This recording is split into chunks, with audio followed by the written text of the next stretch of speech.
അങ്ങനെ 2020 world cup ഇനി 3 കളിയും കൂടിയും, 2 സെമിയും 1 ഫൈനലും. ഇന്ന് സൗത്ത് ആഫ്രിക്ക ന്യൂസിലാൻഡ്, പിന്നെ ഇംഗ്ലണ്ട് ഇന്ത്യ. സൗത്ത് ആഫ്രിക്ക എല്ലാ കളി ജയിച്ചിട്ടാണ് വന്നത്. ന്യൂസിലാൻഡിനെ സൗത്ത് ആഫ്രിക്ക തോൽപ്പിച്ചുകൊണ്ട് റൗണ്ട് ലീഗിൽ കളിച്ചപ്പോൾ. പക്ഷേ എനിക്കിന്ന് തോന്നുന്നത് ന്യൂസിലാൻഡ് ജയിക്കുന്നതാണ്. കളി ഈഡൻഗാർഡനിലാണ്, നമ്മളെ സഞ്ജു 97 എടുത്ത ഗ്രൗണ്ടിൽ തന്നെ. ഈഡൻ ഗാർഡൻ ആയതുകൊണ്ട് ഇപ്പോൾ നമ്മൾ ഹിസ്റ്ററി നോക്കുകയാണെങ്കിൽ ചേസ് ചെയ്ത ടീമാണ് ജയിച്ചത് അധിക കളിയും. അപ്പോൾ ചേസിങ് ആണ് പ്രിഫറൻസ്. ഒരു പക്ഷേ ഡ്യൂ ഉണ്ടാവാം, ഗ്രൗണ്ടും ചെറുതാണ്. അപ്പം ടോസ് കിട്ടിയിട്ടുണ്ടെങ്കിൽ ഫീൽഡിങ് എടുക്കാനാണ് ചാൻസ്, ആൾക്കാർക്ക് ചേസ് ചെയ്ത് ജയിക്കാം. പക്ഷേ എന്നെ സംബന്ധിച്ചോളം പറയുകയാണെങ്കിൽ എനിക്ക് തോന്നുന്നത് ഇന്ന് സൗത്ത് ആഫ്രിക്കനെ ന്യൂസിലാൻഡ് അടിക്കുന്നതാണ്. ന്യൂസിലാൻഡ് നമ്മുടെ ശ്രീലങ്കയാണ് ന്യൂസിലാൻഡിനെ രക്ഷിച്ചത്. ശ്രീലങ്ക പാകിസ്ഥാനെ കൊണ്ട് 8 റണ്ണിൻ്റെ മാർജിനിന് തോറ്റുകൊണ്ടാണ് നമ്മളെ ന്യൂസിലാൻഡ് അടുത്ത സ്റ്റേജിലെത്തിയത്. അപ്പോൾ 2 ടീമിൻ്റെയും സ്ട്രാറ്റജി നോക്കുകയാണെങ്കിൽ ചേസിങ് തന്നെയാണ്. എനിക്ക് തോന്നുന്നത് ഇന്ന് ഇന്ത്യ ഇംഗ്ലണ്ടിനെക്കാട്ടും നല്ലൊരു കളി സൗത്ത് ആഫ്രിക്ക ന്യൂസിലാൻഡ് ആവാനാണ് ചാൻസ്. ഇപ്പം 2020 സിനാറിയിൽ സൗത്ത് ആഫ്രിക്കയാണ് കൂടുതൽ കളി ജയിച്ചത്. പക്ഷേ ICICI നോക്കൗട്ട് സ്റ്റേജിൽ ന്യൂസിലാൻഡാണ് ഇതുവരെ കളിച്ച എല്ലാ കളിയും ജയിച്ചത്. ആ ഒരു ഫോർമാറ്റ് ഇന്നും കണ്ടിന്യൂ ആവുമെന്നാണ് എനിക്ക് തോന്നുന്നത്. ഇപ്പോൾ ടീമിൻ്റെ സ്ട്രെങ്ത്ത് നോക്കുകയാണെങ്കിൽ സൗത്ത് ആഫ്രിക്കേൻ്റെ കേസിൽ നമ്മുടെ എൻഗിഡി, മഹാരാജ് ഇവർ 2 ഒഴികെ ബാക്കി എല്ലാവരും ബാറ്റ് ചെയ്യും. രബാഡ വരെ അടിക്കും. ആദ്യത്തെ 8 പ്ലെയേഴ്സ് നല്ലോണം ബാറ്റ് ചെയ്യുന്ന ടീമാണ് സൗത്ത് ആഫ്രിക്ക. പിന്നെ നമ്മുടെ ക്യാപ്റ്റൻ ഹേഡൻ മാക്രം, പുള്ളിക്കാരൻ നല്ല ഫോമിലാണ്. ഇത് വരെ കളിച്ച എല്ലാ കളിയിലും പുള്ളിക്കാരൻ്റെ കോൺട്രിബ്യൂഷൻ ഉണ്ട്. ഈ വേൾഡ് കപ്പിൽ നിങ്ങൾ ശ്രദ്ധിച്ചിട്ടുണ്ടെങ്കിൽ അധിക കളിയിലും ഒരു സിംഗിൾ മാച്ചിലാണ് ഒരു വ്യക്തി ഫോം ആവുന്നത്. പക്ഷേ മാക്രത്തിൻ്റെ കേസിൽ അതല്ല. മാക്രം ഇതുവരെ കളിച്ച എല്ലാ കളിയിലും പുള്ളിക്കാരൻ്റെ കോൺട്രിബ്യൂഷൻ കൂടുതലാണ്, ഇന്ത്യൻ്റെ കളി ഒഴികെ. ബാക്കി എല്ലാ കളിയിലും നല്ല ഫാസ്റ്റ് പേസിലാണ് മക്രം എടുക്കുന്നത്. ഇപ്പം മക്രത്തിൻ്റെ കൂടെ ഡീകോക്ക് മര്യാദയ്ക്കൊരു ഇന്നിങ്സ് ഈ പ്രാവശ്യത്തെ വേൾഡ് കപ്പിൽ കാഴ്ച വെച്ചില്ല.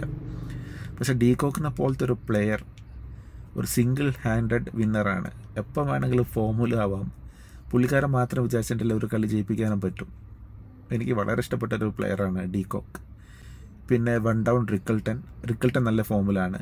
സിംബാബ്വേൻ്റെ കൂടെയൊക്കെ നല്ല കളി കളിച്ച്. പുള്ളിക്കാരൻ അധികം ഇന്ത്യയുടെ കൂടെയും അങ്ങനെ കളിക്കാൻ പറ്റിയില്ല. പക്ഷേ പുള്ളിക്കാരനും ഫോമിലായിട്ടുണ്ടെങ്കിൽ സൗത്ത് ആഫ്രിക്കനെ പിടിച്ചാൽ കിട്ടൂല. പുള്ളിക്കാരൻ ഒരു റെഗുലർ ഓപ്പണറായി വരും എന്തായാലും ഡീകോക്ക് എൻ്റെ റിട്ടയർമെൻറ്റിന് ശേഷം. പിന്നെ നമ്മുടെ ഡേവിഡ് മില്ലർ, ഇന്ത്യൻ്റെ കൂടെ കളിച്ച ക്ലാസ് ഇന്നിങ്സ്.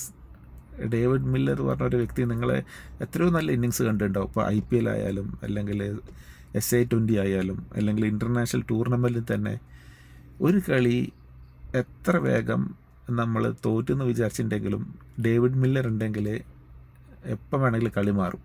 ഡേവിഡ് മില്ലറിൻ്റെ വിക്കറ്റ് ഭയങ്കര ക്രൂഷ്യലാണ് ന്യൂസിലാൻഡിൻ്റെ. ഇപ്പം നമ്മുടെ റിക്കിൾട്ടനെക്കാട്ടിയും ക്രൂഷ്യൽ വിക്കറ്റാണ് ഡേവിഡ് മില്ലർ. കാരണം നമ്മളിപ്പം തോറ്റ് എന്ന് ഉറപ്പിച്ച കളി വരെ ഡേവിഡ് മില്ലർ ജയിപ്പിച്ചിട്ടുണ്ട്. അങ്ങനത്തെ ഒരു കളിക്കാരനാണ്. അതും ഡേവിഡ് മില്ലറിന് വേണ്ടിയിട്ട് സൗത്ത് ആഫ്രിക്ക ഈ പ്രാവശ്യത്തെ കപ്പടിക്കുന്നു പറഞ്ഞിട്ട് ഒരുപാട് സോഷ്യൽ മീഡിയ പോസ്റ്റുകളും സൗത്ത് ആഫ്രിക്കനെ സപ്പോർട്ട് ചെയ്യുന്ന ഒരുപാട് ടീംസ് ഉണ്ട് ഇന്ത്യയിൽ തന്നെ, ഇന്ത്യക്കാർ തന്നെ. ഡേവിഡ് മില്ലറിന് ശേഷം വരുന്നത് ബ്രെവിസ്. അതൊരു 1.5 മുതലാണ്. ബ്രെവിസും ഡേവിഡ് മില്ലറാണ് നമ്മുടെ ഇന്ത്യനെ തോൽപ്പിച്ചത്. ബ്രെവിസ്, സ്റ്റബ്സ് ഈ 2 കീ പ്ലെയറാണ് സൗത്ത് ആഫ്രിക്കയിലെ ഫ്യൂച്ചർ. നമ്മുടെ എൻട്രിക് ക്ലാസ് റിട്ടയർ ചെയ്ത ശേഷം ഫ്യൂച്ചർ മൊത്തം ബ്രെവിസും ട്രിസ്റ്റൻ സബ്സും ആണെന്നാണ് പറയപ്പെടുന്നത്. 2 പേരും നല്ല കിഡ്ലം 2020 പ്ലെയേഴ്സാണ്, അതിലൊരു സംശയമില്ല. പിന്നെ വരുന്നത് മാർക്കോ ജാൻസൺ, നല്ല ഓൾറൗണ്ടറാണ്. പുള്ളിക്കാരനും ഒരുപാട് കളി ജയിപ്പിച്ചിട്ടുണ്ട്. പക്ഷേ സൗത്ത് ആഫ്രിക്കൻ്റെ വീക്ക്നെസ് എനിക്ക് തോന്നുന്നത് ഇൻഎക്സ്പീരിയൻസ് ആയ മിഡിൽ ഓർഡറാണ്. ഇപ്പം ബ്രെവിസ് ആയാലും സ്റ്റബ്സ് ആയാലും മാർക്കോ ജാൻസൺ ആയാലും ഇങ്ങനത്തെ ഒരു ഹൈ പ്രഷർ വേൾഡ് കപ്പിൽ അവരെങ്ങനെ കളിക്കുന്നത് നമുക്ക് കണ്ടറിയാം. ഹൈലി ടാലൻറ്റഡ് പ്ലേയേഴ്സാണ് ഈ 3 പേരും. പക്ഷേ ഡേവിഡ് മില്ലറിൻ്റെ അത്രയോ അല്ലെങ്കിൽ ഡീകോക്കിൻ്റെ അത്രയോ എക്സ്പീരിയൻസ് ഇല്ല. അപ്പം ആ ഒരു മിഡിൽ ഓർഡറിൽ ചെറിയൊരു വീക്ക്നെസ് കാണുന്നുണ്ട്, ഒരു ഇൻഎക്സ്പീരിയൻസ് കാണുന്നുണ്ട്. പക്ഷേ ഇവരൊക്കെ എക്സലൻറ്റ് 2020 പ്ലേയേഴ്സാണ്. ആ ഒരു വീക്ക്നെസ് ന്യൂസിലാൻഡ് മുതലെടുക്കുമെന്നാണ് ഒരു ചോദ്യം. പിന്നെ ബോളിങ്ങിലേക്ക് വരാണെങ്കിൽ റബാഡ ഈ ടൂർണമെൻറ്റിൽ വലിയ ഫോമിലല്ല കളിച്ചത്. റബാഡയ്ക്ക് നല്ലോണം കിട്ടിയതാണ് അഫ്ഗാനിസ്ഥാനോട്. റബാഡയാണ് അഫ്ഗാനിസ്ഥാൻ്റെ കൂടെ 2 സൂപ്പർ ഓവർ ആക്കിയത്. ജയിച്ച് ഉറപ്പിച്ച കളിയാണ്. 20ാമത്തെ ഓവറിൽ നൂറഹമ്മദ് ഒരിക്കലും ഒരു പ്രോപ്പർ ബാറ്റ്സ്മാൻ അല്ല, പുള്ളിക്കാരൻ കളി മാറ്റിയത്. റബാഡ അന്ന് അണ്ടർ പ്രഷറിൽ ഒരുപാട് ലൂസ് ബോളും ടോട്ടലി ഫ്ലോപ്പ് തന്നെ റബാഡ അന്ന്. പിന്നെ സൗത്ത് ആഫ്രിക്കയുടെ ബോളിംഗ് അറ്റാക്സ് നോക്കുകയാണെങ്കിൽ എൻഗിഡി നല്ല ഫോമില്ല. എൻഗിഡിൻ്റെ സ്ലോ ബോൾ ശരിക്കും നല്ലോണം എക്സിക്യൂട്ട് ആവേണ്ട ഈ വേൾഡ് കപ്പിൽ. എൻഗിഡിയാണ് എന്നെ സംബന്ധിച്ചോളം ഇന്നത്തെ കളിയിൽ കീ ബോളർ. അല്ലാതെ കേശവ് മഹാരാജോ, കോളിൻ ബോഷോ, റബാഡയോ ഇവരൊന്നുമല്ല. മാർക്കോ ജാൻസണോ അല്ലെങ്കിൽ ഏഡൻ മാക്രം ഇവരൊന്നുമല്ല. എൻഗിഡിൻ്റെ 4 ഓവർ വളരെ ക്രൂഷ്യലാണ്. അത് കൂടാതെ എൻഗിഡി ഒരു പ്യുവർ വിക്കറ്റ് ടേക്കറാണ്. എങ്ങനെ നോക്കിയിട്ടുണ്ടെങ്കിലും പുള്ളിക്കാരൻ സ്ലോ ബോൾ എറിഞ്ഞിട്ടോ അല്ലെങ്കിൽ ലെങ്ത്തിൽ എറിഞ്ഞിട്ടോ വിക്കറ്റ് എടുക്കും. അതും ഒരു വലിയൊരു മുതലാണ്. ഈ പ്രാവശ്യത്തെ വേൾഡ് കപ്പിൽ ഞാൻ വിചാരിച്ചത് റബാഡയായിരിക്കും കീ ബോളർ സൗത്ത് ആഫ്രിക്കേൻ്റെ എൻഗിഡിനെ കാട്ടി. പക്ഷേ എൻഗിഡി അത് മൊത്തം തെറ്റിച്ച്. എൻഗിഡി വളരെ കീ പ്ലെയറാണ് ഇന്നത്തെ കളിയിൽ. എൻഗിഡിനെ എങ്ങനെ ന്യൂസിലാൻഡ് മാനേജ് ചെയ്യണോ അതിനനുസരിച്ചിട്ടുണ്ടാവും ന്യൂസിലാൻഡിൻ്റെ ഫൈനലിലേക്കില്ല പോക്ക്. സൗത്ത് ആഫ്രിക്കൻ്റെ വീക്ക്നെസ് പറയുകയാണെങ്കിൽ എന്നെ സംബന്ധിച്ചോളം ഈ പ്രാവശ്യത്തെ സൗത്ത് ആഫ്രിക്കൻ്റെ ബോളിംഗ് ലൈനപ്പാണ്. നമ്മൾ എൻഗിഡിനെ ഞാൻ പറഞ്ഞു, എൻഗിഡി ഒഴികെ ബാക്കി ഇപ്പം മാർക്കോ ജാൻസൺ ആയാലും അല്ലെങ്കിൽ റബാഡ ആയാലും കേശവ് മഹാരാജ് ആയാലും അവർ പ്രത്യേകിച്ചിട്ട് ഈ വേൾഡ് കപ്പിൽ അങ്ങനെയൊന്നും ചെയ്തില്ല എന്നാണ് എൻ്റെ കാഴ്ചപ്പാട്. ഇന്നെന്തായാലും കേശവ് മഹാരാജനൊക്കെ നല്ലോണം കിട്ടും. ഗ്രൗണ്ട് ചെറുതാണ്. അതുകൂടാതെ ന്യൂസിലാൻഡിൽ നല്ല പ്ലേയേഴ്സും ഉണ്ട്.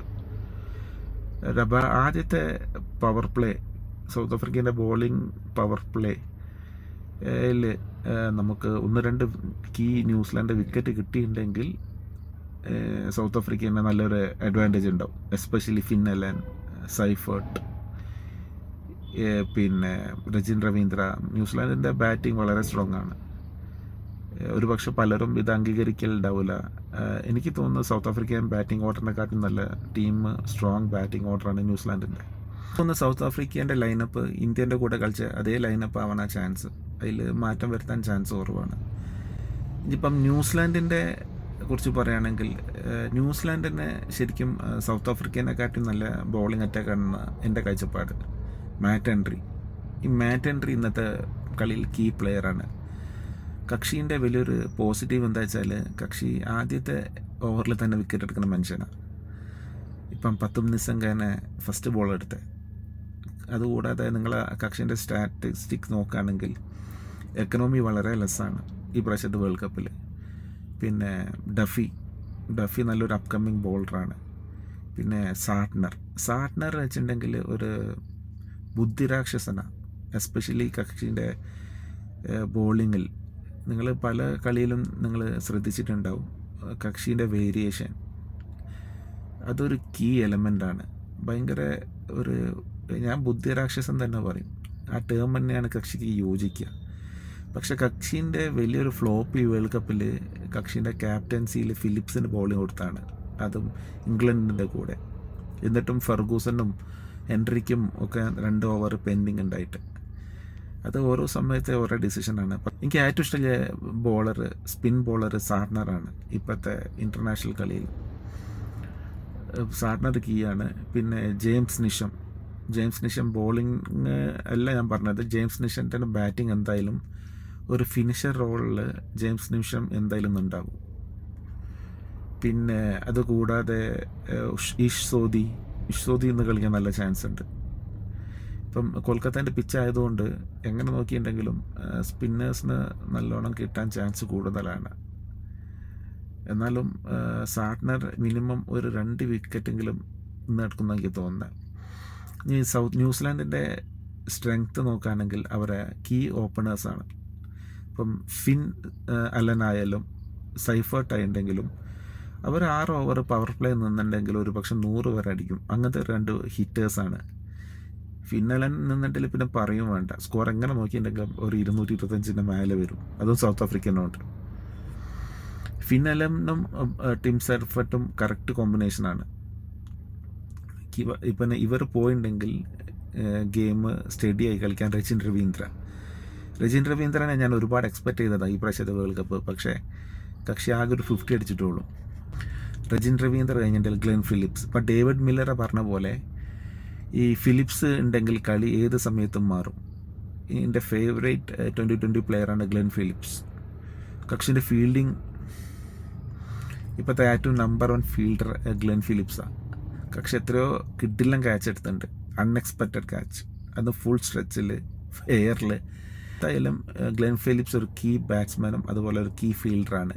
ഫീൽഡിങ്ങിൽ തന്നെ വേണമെങ്കിൽ കക്ഷി ഒരു 10-25 റൺ വരെ സേവ് ചെയ്യും.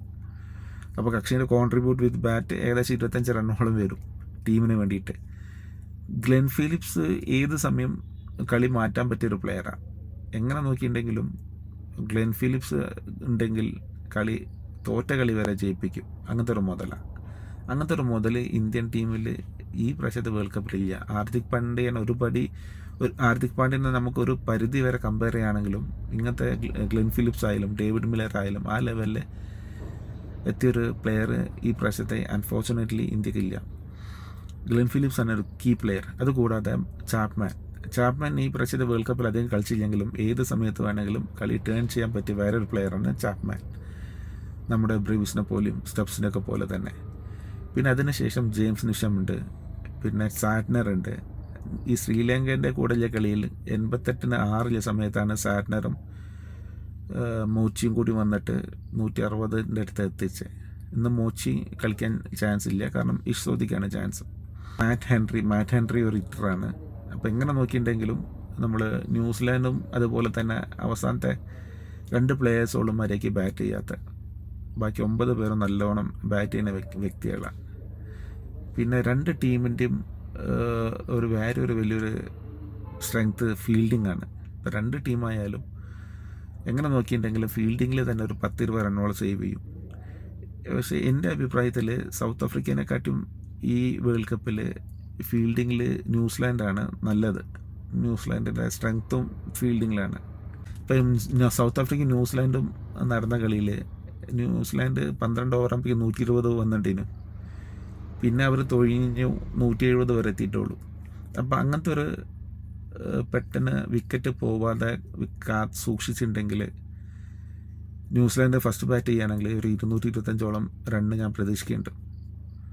ഒരു പക്ഷേ സൗത്ത് ആഫ്രിക്ക ഫസ്റ്റ് ബാറ്റ് ചെയ്യുകയാണെങ്കിൽ സൗത്ത് ആഫ്രിക്കനെ ഒരു 200ൻ്റെ ഉള്ളിൽ ഒതുക്കിയിട്ടുണ്ടെങ്കിൽ ന്യൂസിലാൻഡിന് അത് ചേസ് ചെയ്യാൻ പറ്റുമെന്നാണ് ഞാൻ വിചാരിക്കുന്നത്. കാരണം ന്യൂസിലാൻഡിൻ്റെ ബാറ്റിംഗ് അത്ര നല്ല സ്ട്രോങ്ങുമാണ്. എന്തായാലും ഇന്നത്തെ കളി തീപാറും, ഒരു സംശയമില്ല. ഇന്ത്യ ഇംഗ്ലണ്ടിനെ കാട്ടുന്ന വലിയ കളി ഇന്നായിരിക്കും. ഒരുപാട് സൗത്ത് ആഫ്രിക്കൻ ഫാൻസ് ഉണ്ട് ഇന്ന്, ഇന്ത്യക്കാർ തന്നെ. വേറെ ഏത് രാജ്യത്തെ കമ്പയർ ചെയ്യുന്നതിനെക്കാട്ടും ഇന്ത്യക്ക് ശേഷം ഇന്ത്യൻ ഫാൻസ് മെയിൻ ഇഷ്ടപ്പെടുന്ന 2 ടീമാണ്. ഒന്ന് വെസ്റ്റ് ഇൻഡീസും ഒന്ന് സൗത്ത് ആഫ്രിക്കയും. അതിപ്പോൾ ഇന്ത്യ വെസ്റ്റ് ഇൻഡീസിൻ്റെ കൂടെ ഇല്ലപ്പം എന്തായാലും വെസ്റ്റ് ഇൻഡീസിനെ സപ്പോർട്ട് ചെയ്യില്ലല്ലോ. പിന്നെ ഇനി സപ്പോർട്ട് ചെയ്യുന്നത് സൗത്ത് ആഫ്രിക്കയാണ്. എല്ലാവരും എക്സ്പെക്റ്റ് ചെയ്യുന്നത് ഇന്ത്യ സൗത്ത് ആഫ്രിക്ക ഫൈനലാണ്. പക്ഷേ എൻ്റെ വ്യൂ പോയിൻറ്റിൽ ഇന്ത്യ സൗത്ത് ആഫ്രിക്ക ഫൈനൽ എന്തായാലും വരില്ല. അതിൽ മിനിമം ഒരു ടീം പുറത്താവും, ഒരു പക്ഷേ 2 ടീമും. എന്തായാലും ഇന്ന് എൻ്റെ കൂടി ന്യൂസിലാൻഡിനാണ്. ന്യൂസിലാൻഡ് ജയിക്കട്ടെ.